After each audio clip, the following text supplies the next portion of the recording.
Okay, good evening, everybody, and welcome. Just going to mute. Somebody spoke to me in private about it. Okay, so here we go. So, good evening, everybody, and we are up to the fourth parak in Shaar Habitachon. We're going to start fresh on the fourth parak. Very interesting topics and comments, and a lot to go through and see. I'll just say two things. Number one is that I'm dedicating the share again to the same person that we spoke about last week, that they should have a complete refuah shalema, and really the next time I mention them should be only for thanking Hashem and knowing that everything's perfect and fine and lots of health. So refuah shalema for them. I'm not saying the name because they're connected to the share, but they know and I know and Hashem definitely knows. So it should be a complete refuah shalema for them. Point number one. Point number two. So for me, this is the one time I can't share my own Yeshua, but Baruch Hashem, I just got very, very good news this evening. So exciting, and Baruch Hashem, a lot to thank for. What we're going to start seeing in the fourth parak is there's going to be a buildup. As we go forward, we're going to have 7 different things that we need bitachon, we need to rely on Hashem for.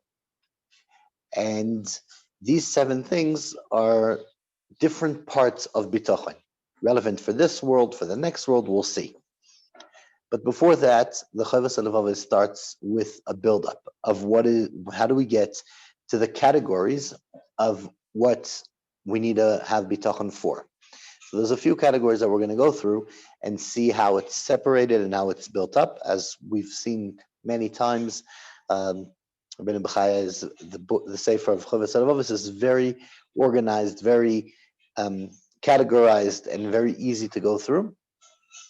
And we're going to go through a few categorizing as a process. So the first step, he says that there are 2 parts that we need to do bitachon into. Have bitachon. There's 2 parts that we need to rely on Hashem for. The 2 parts that we need trust and faith in Hashem. And the first 2 parts, he separates it into things we need for this world and things we need for the next world. Sometimes we feel that, in this world, we work for the next world, and for the next world, we don't necessarily need bitachon. We need bitachon. We need to trust Hashem for this world, for our physical needs, for what we're interested in, but not necessarily. Once we've finished the journey, we don't need to rely on Hashem for more things over there, because whatever we've done in this world, we have, and it is what it is. It's quite clear that that's not the case, and there is what we're going to need for the next world as well. Part of it is in this world, part of it is in the next world, also for the things for the next world, which I'll explain. So the first separation we have here is separating between things that we trust Hashem and we need to trust for accomplishments and things we want to achieve in this world. And the other one is in the next world. So we're going to start with this world. Okay, the second split is once we're on the column of this world. Again, we split it again. Things that we need for this world and things that we need to do in this world for the next world. So for instance, if we need finances for things that are a mitzvah, right, which by the way is the majority of our financials and majority of our finances are going for the next world. Because if we think of how much more money we spend on kosher food, and we could have used non-kosher food, if we think of how much more money we spend on Shabbos clothes and Yom Tov clothes, and as we said, our dishes, we have aso fleshik, aso milchik, aso parav, aso pesach, weekday and Shabbos. These are all things that we spend our money on, things that are for mitzvahs, nice food for Yom Tov. All these things that are a mitzvah, right, is money that we need in this world for the next world. We're spending the money in order to do better for the next world. I'm not even talking about tzedakah and talking about chesed and things like that. Even the basic, simple concept of, sorry, a bit of a distraction there. Sorry about that. Even basic things that we need for this world, for the next world, by enjoying this world. So we're going to go through it. So, anyways, the second split that we have is things that are for the benefit of the next world and that we do in this world, and things that are in the benefit of this world that we just want to enjoy for ourselves. Now, when we're going to take the first category of this is the things that we do in this world for our own pleasure. He again divides it into three. Okay, so the first one is any money, any finances a person needs for his own personal need. So you want to have a nice lunch, a nice burger, whatever it is, your own personal needs. That's the first point of we have to have bitachon that Hashem will send us the money, the food, our personal needs, our clothes, our car, whatever we need. The second thing is the things we need for the people we support. Sorry, that's the third thing. The second thing we need is the things that we need for our assets. It's a very interesting thing. We think we'll buy something and we'll be rich, we'll be financially sorted, we'll buy a house, we'll buy a second house. Ask somebody who has a second house, they'll tell you about the electricity you need to pay, and suddenly the city power comes with a whole new account, and suddenly this breaks and that breaks. We have a car, so we need to invest for our car, insurance for our car. We need to buy petrol for a lot of our assets. We don't realize how much money we need to spend on things that we get as assets to help us. Even our phones. We get a phone that's very nice, and then we need to buy a phone, a nice charger. We need to buy a phone, a nice cover, and we need to buy our phone airtime and data. And so there's a lot of expenses a person has for his assets, for his needs. So now it's not what he needs for himself, it's what he needs for his stuff in order that they'll manage. Obviously, there's things that are more close and more things that are more distant. Like a person has a house somewhere further away that he needs to make sure that it's in good hands, it's controlled. He needs to invest in that. The second thing, and the third thing he says, the third thing is the obligations and the responsibilities that a person has, and he needs finances for the people around him. And there are many people. A person needs to support his wife. A person needs to support his children. He needs to support him. He even needs money sometimes to help his friends, to manage with his enemies, to react properly with people that are on a higher level than him, on a lower level than him. There's many things. Even he goes to a very important meeting. He needs to have nice clothes.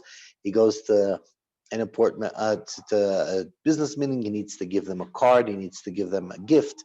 Whatever it is, all these expenses that are on a range from supporting the people you love and care and responsible for, like your family, until people you need to impress and have a relationship or have a connection with. So in the world, in our personal needs, it is again split into three different categories. As we said, a person's personal needs, his assets, their needs, right? And the third thing is the relationship he has with the world, with his family, with his friends, etc. So that's the next category. The next thing is now when a person has to use money, he needs bitachon for his financials, for things that are for the next world. Also, that, says the Chovos Halevavos, is divided into two. There is one mitzvah that a person has for his own personal needs of mitzvahs, that is only his only his thing. Person wants to buy a nice esrog, it's his issue. He has an esrog, he pays for the esrog, he uses the esrog, he's not sharing it with the world. A person wants to get a nice, I don't know, whatever mitzvah it is, he wants to buy himself a proper set of tefillin, that's his own thing. He puts on his tefillin every day. He spends the money for the tefillin. He needs Hashem to give him the finances to be able to buy tefillin, tzitzis, whatever it is. But it's something that is about him. It's not about other people. The other category of it is when somebody has to do mitzvahs and he needs money for the next world. but these mitzvahs are in connection with other people as well, which means he wants to give tzedakah. You can't give tzedakah if you don't have someone to give to. He wants to do achnasas orchim. He needs to have people that will come to him. He wants to do bikur cholim. He needs to get somebody sick. He needs to get somebody sick. They say there was a guy who once came home and he smelled that the fish he bought the other day was all off and it was no good. So he asked his wife, "What are we going to do?" She says, "Let's throw it in the bin." And he says, "No, why? We have a poor friend. He doesn't have what to eat. We'll give it to him." So, but it's spoiled. He said, "Yeah, but still, let's do chesed." So he gives this guy this spoiled food, and the guy eats it and obviously goes to the hospital. He's sick. He goes to visit him the next day, and he says, "How are you doing?" He does bikur cholim, and then 2 days later, he couldn't manage it and he dies. And they go to his levaya. On the way home from the levaya, he tells his wife, I actually can't believe it. With this one little piece of fish, we were mekayim 3 mitzvahs: tzedakah, bikur cholim, and levaya sameis. I just can't believe you wanted to just get rid of it and throw it out and take away all these amazing 3 special mitzvahs from us, right? But anyways, that's why I didn't mean to say you need to make somebody sick in order to be mekayim bikur cholim. However, it's a mitzvah that you can't do without somebody on the other side. And I'm going to touch a bit on what we spoke last week because I think it's a very important understanding. There's a whole large part of the Torah of mitzvahs that we don't have the ability to do on our own. It doesn't matter if it's things that cost money or don't, right? We can't do hoichach toichiach. Love that mitzvah. But the mitzvah of giving techacha to somebody, we can't do it if there's nobody on the other side. We can't avoid ourselves from speaking Lashon Hara if there's no one to speak to Lashon Hara. We can't do tzedakah if there's no one getting. So in any area of mitzvahs, there's a whole part of mitzvahs that we need somebody else to do it. And we need to understand that sometimes Hashem will put us maybe on the less pleasant side of this interaction of mitzvah. Could be tzedakah, that there's no way to be mekayim tzedakah. There's no way you can give charity for it without somebody that needs it. Now, sometimes we think that the person giving charity is at a much higher level than the person receiving. However, we could also think about it in a different way, that without the person receiving, you cannot be mekayim the mitzvah of tzedakah. So if we would have a choice, and Hashem would say, well, we do need to do the mitzvah of tzedakah, who would you rather be? Would you rather be the one giving or the one receiving? I think in very fairness, we all would want to be the one giving. So we can't underestimate the schar of the one receiving, because he's in the least comfortable position. Sometimes a person is doing achnasas orchim with the person, and the friend comes to him because he's polite, not because he wants to. He doesn't feel connected, but it's the right thing. I need to go to simcha. I need to be friends. And he's not interested. So in a way, the person coming to be the guest is doing the bigger mitzvah than the person hosting. It could be if he's in a situation that he's not interested. So we just need to be aware that it's not so simple to say that which side of the interaction is better. And we need to understand that sometimes if we are chosen to be on the side that will get the tzedakah in order to be mekayim this interaction, and the schar is much higher, it's an opportunity in this world for the next world. I know it sounds a bit different than what we're used to, but sometimes even a person who should be having enough finances, Hashem puts it in a position that he can create this mitzvah, and eventually it would be worth tremendously for him. He will get tremendous schar on that side. So just as a side part. But anyways, so we could say also that if somebody has bitachon, we could want to trust Hashem that we will get also maybe the better side of the mitzvah, the better side of the interaction, the better side of both parties. I mean, there's got to be both. So the one that you want to be on the side that's receiving. It's interesting. There's always a better side. If we go off topic, an amazing story that I've seen from the Tzanzer Rebbe. The Tzanzer Rebbe, when he was in the war, and there's, I don't even want to start with stories about him from the war because we'll never end. But just to understand, he was once hit by a Nazi strongly. He was beaten up, and the Nazi looks at him and he says, when he's on the ground bleeding, and the Nazi tells him, "Are you still? Do you want to mumble down there that you're the chosen nation, Asher Bochar Bonu Mikol Amim, that we're so proud and so happy to be Jews?" And the Tzanzer Rebbe looked and he said, "Yeah, most definitely, because I can't bear the thought that if Chas v'Shalom I was the goy and I was hitting you, what a horrible person I would have been. So I'm thanking Hashem that I'm on the good person's side and not on the hard person's side." Which, by the way, it's interesting that this story came in. It's exactly, we spoke the other time how Hashem puts in the yard sites, but just last week, I think, was the yard site for the terrorist attack in Har Nof in the shul. And my father-in-law lives there. My cousin, who was actually killed over there, Rabbi Torsky, and that's my cousin, and another family. So when my brother, who was a paramedic, ran into the shul, first one, he knew he's going to see somebody. If it's not his father-in-law who lives there, or his brother-in-law that lives there, or my father-in-law, or our cousin, which he happened to see my cousin killed. He was asked afterwards in an interview as the first responder, how's the feeling of coming to a terrorist attack and seeing a family member there? And that's exactly what he said. He said, as hard as it is, it horrifies me, the thought of coming to a terrorist attack and finding a relative in the offending side. Then at least I know that even if I'll find somebody that was hurt, we're not the part that's hurting people. We're not from the part that damage people.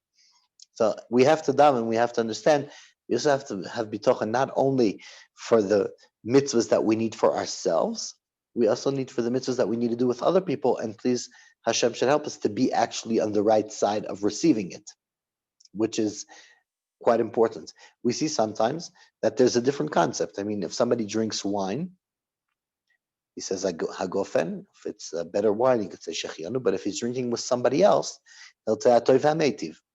Why? Because atoiv hametiv is to be able to be part with someone else. Then it's another concept of a mitzvah.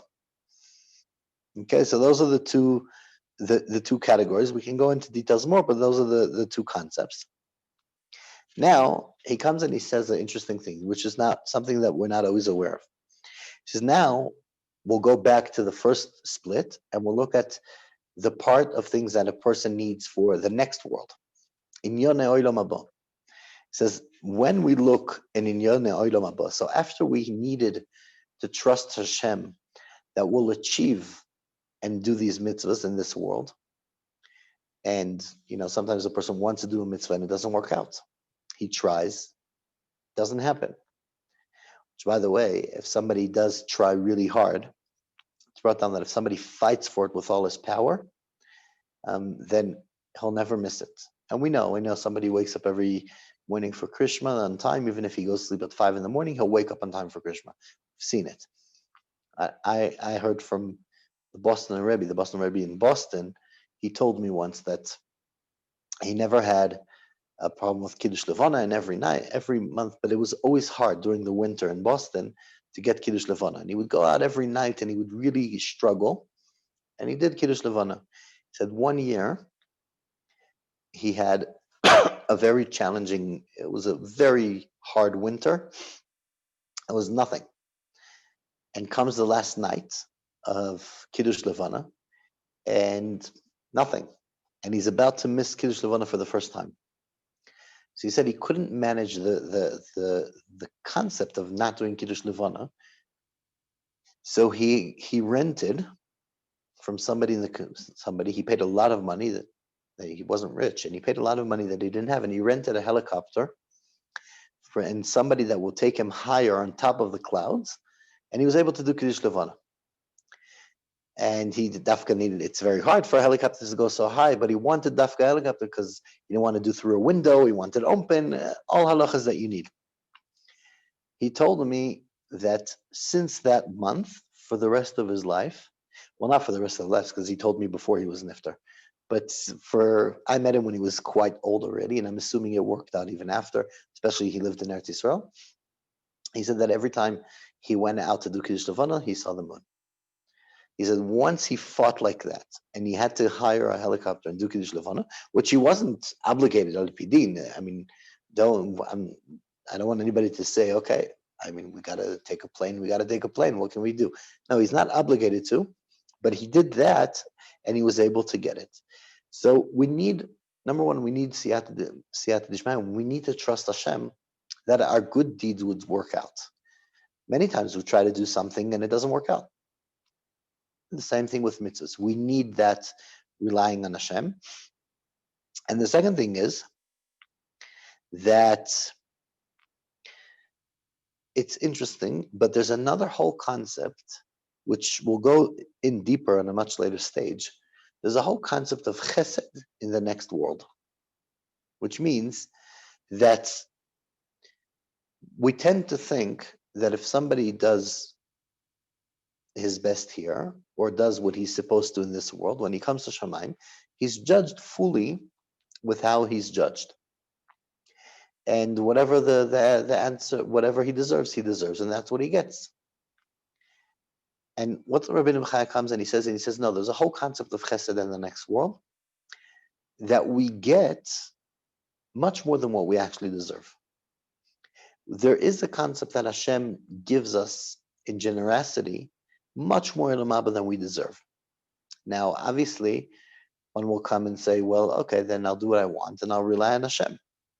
That doesn't work because that obviously is an Avera, but even more than that, it is brought down that as a person does more and connection to Hashem, he will get more chesed. So the more bitachon somebody has in this world, the more relying on Hashem you have in this world, and you do what you can. Once a person in this world is relying on Hashem, and he says, I'm doing what I can, and I really do my best, but more than that, a person realizes his connection with Hashem, when he goes to the next world, then he'll get much more than what he actually deserves. Because if we think about it, we don't really deserve that much. Because even somebody who lived for 70, 80, 90 years, 100 years with doing only the right thing, well, we're talking about Shaar forever. There's no limit of time. So how would it make sense that 100 years of work will be paid with work that's not counted?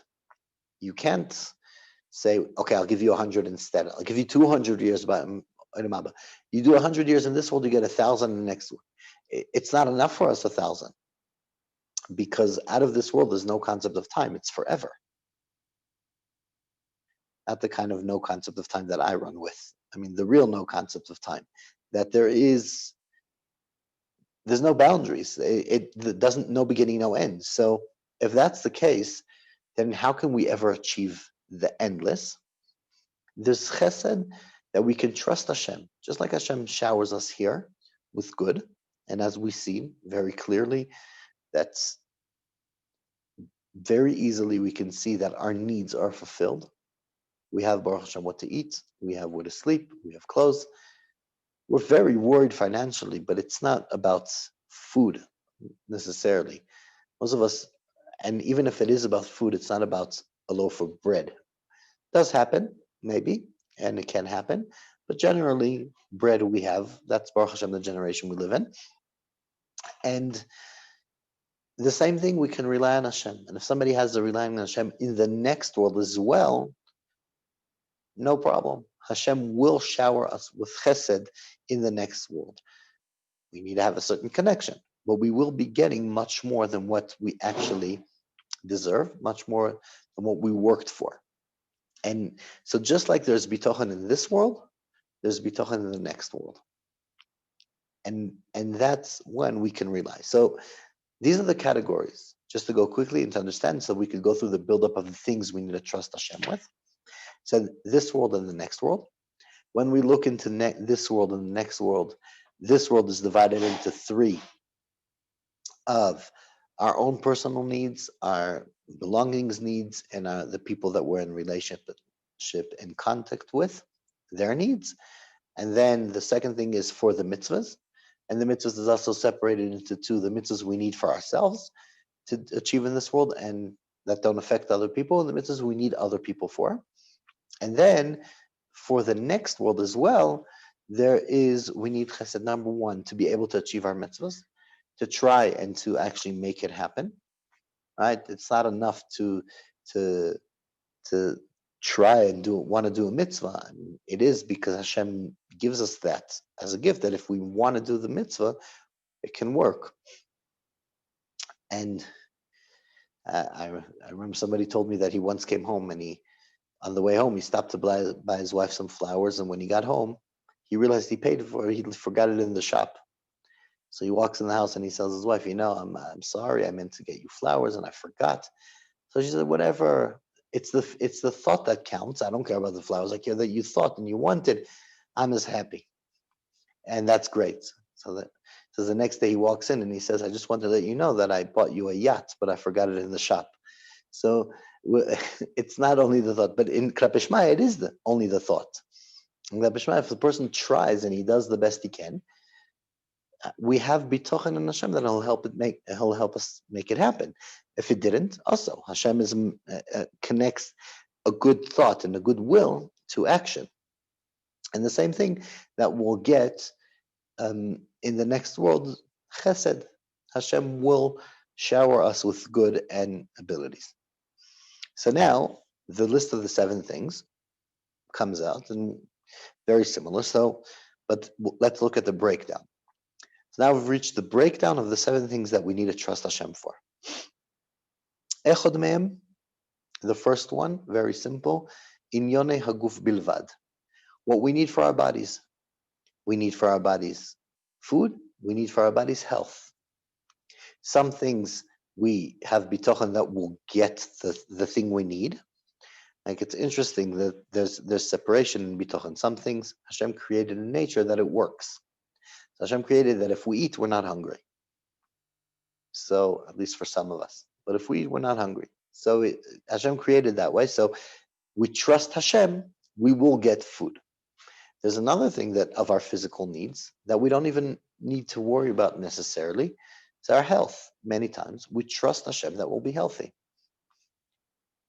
If it's not, then we need to go to see a doctor and we need help. But really, there's a lot of things about our health that we're not concerned about it. We don't even realize it's an issue. Right? We don't even know we have a toe on our leg until we bump into a table. Only once then we say, oh, yeah, I do have a toe on my foot. Right? So we don't even realize, and Hashem, we just trust Hashem that we'll feel good, that we'll have what we need. We have bitachon. So the first one is just our physical needs. Our physical needs and our emotional needs, by the way. What we need in order to achieve and manage. The next thing is inyone hoinoi v'sibas tarpoi. The second thing is the bitachon we have with Hashem. Number one is about our money and our assets, right? A person has a certain amount of finances, then he can trust Hashem that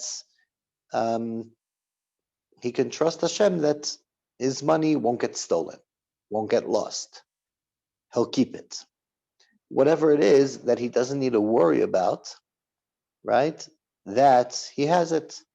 It's his, he has it, he doesn't have to worry about it. So there is another part of the bitachon that we trust Hashem for our finances, for what we have. We trust Hashem that hopefully our finances will match. We trust Hashem that our finances will stay here, we will have them. And the second thing is that we trust Hashem that we will have that we will need to use this for our parnasa, right? We said Hashem created that if we eat, we're not hungry, but we trust Hashem that we will have our parnasa, we will keep our jobs, we will be able to shop and buy food. So we trust Hashem for the ability, um, to get our needs. And I'll explain. We said in the beginning, we spoke a long time ago, that if a person chooses to say, well, am I going to have food tomorrow or not? So I trust Pick and Pay that they'll be a good supplier. It's silly, because Pick and Pay could not open tomorrow, or could whatever it is. But if trust Hashem, but we can trust Hashem that in nature it will work, that there will be shops open tomorrow, and that there will be ability for us to buy food, and we will be able to go to the bank and get money and buy, and we will be able to get our needs. So the second thing that we trust is about our finances. So first we trust about our bodies, then we trust about our finances, that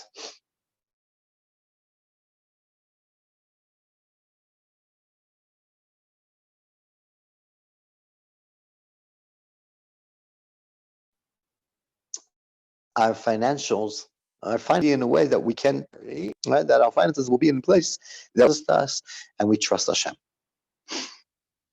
The third thing, that we trust Hashem on everything we need for our families, our wives, our kids, people, our families, our extended families, our friends, our enemies. And when he says enemies, I think he means more about, people we have to interact with and how we'll interact. So all these needs of making sure that it works out. We have the connection that we need with the people around us. We're achieving with the people around us. We have the finances to support the people around us. We have the finances to communicate with the people around us.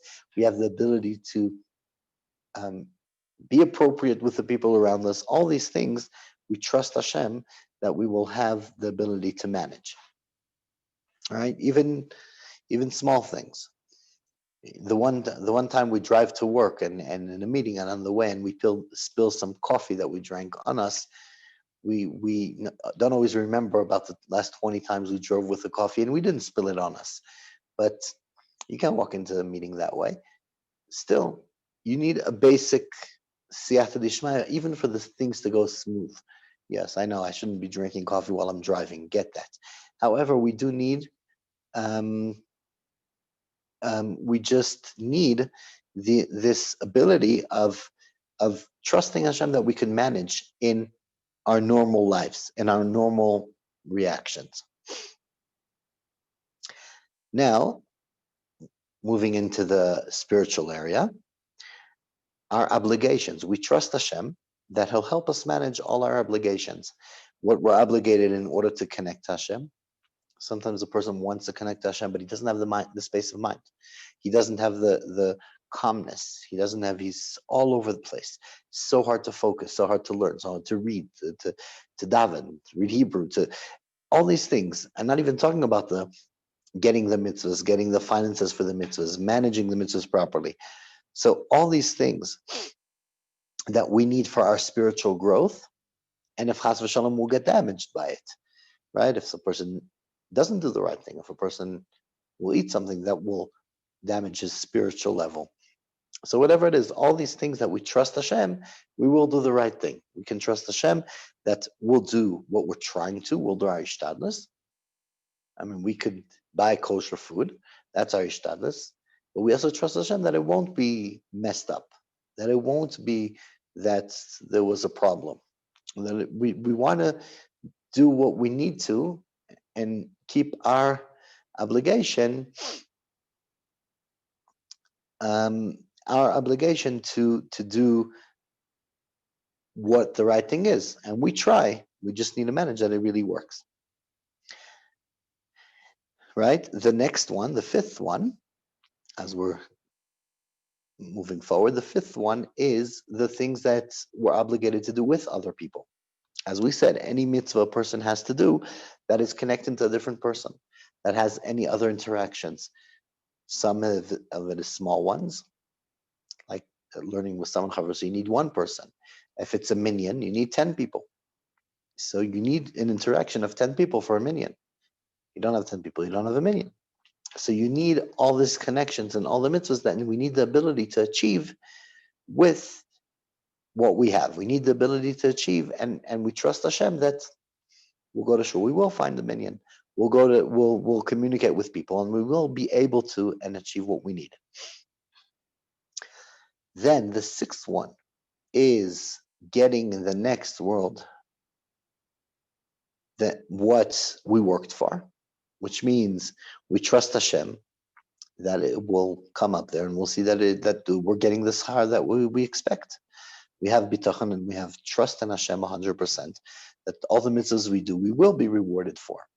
And we have Bitachon in Hashem that all the right things, that happened as before, and now we trust Hashem that it will come up and the reward will kick in. It will happen. And the seventh thing is, and that's the top one, as we said, is Morav Tuvcho Asher Tzofanto Lirecha. It's so amazing, so big, the good, the wellness that Hashem saved for people that worship Him, that are Yirei Shamayim, and we will get tremendous amount of pleasures in the next world that we don't deserve. Just like we get so many good things in this world that we don't deserve, we'll get so many good things over there that we don't deserve.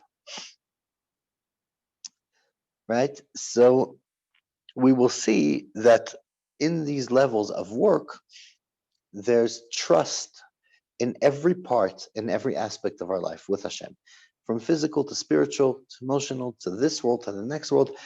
It's not just one thing that we need to have bitachon. Have bitachon that this is good. There is a whole long journey, and every aspect of it we need to have a proper bitachon. What we're not going to go into is what we're going to do next week, Be'ezer Hashem, but I'll just touch on the concept, is every one of them has a different way of having bitachon. One of them, we need to have bitachon that will make the right decision. So for instance, for Parnasa, we need to know that we're in the right business. Some of them, on a spiritual level, we don't need to make the right decision. We don't need to come and say, what mitzvah should we do? We know what the right decision is. We just need to have bitachon that it happens, right? Some things we need to have trust Hashem that He'll take care of it, and things that we don't know how to manage it. Health. I mean, grandfather used to say, there's a reason we say doctors are practicing medicine. It's science to a degree. So we need to have the ishtadus, and we need to have Hashem, making sure Hashem does the refuah and helps us and manages it. Same time, there are things that we just need to do, and Hashem says, do it and it will be okay. Hashem put the power in bread that will live. We have bread and water, and we can live off it. So there are many different aspects of what are we trusting Hashem. Are we trusting Hashem that we'll make the right decision, or no, we know what the right decision is? We're trusting Hashem it will work. Are we trusting Hashem that we'll have the resource, or we're trusting Hashem that the resource will work for us? So that's the different kinds of things that we're going to have to go and see. Out of these 7 levels of bitachon, out of these 7 levels of things that we expect that we want from Hashem, and that we trust Hashem for, all these things, the big question we have is, what is our obligation for every one of them? So we spoke in the past about the concept of obligation, of bitachon. Generally, a person has to trust Hashem that his needs will be fulfilled, and if you find in any way that your ishtadlus, that you're trying, is a contradiction to what you're supposed to do, if you find yourself losing a mitzvah or not doing the right thing because you're trying to work out your ishtadlus, that's not your ishtadlus. That was on a very general level.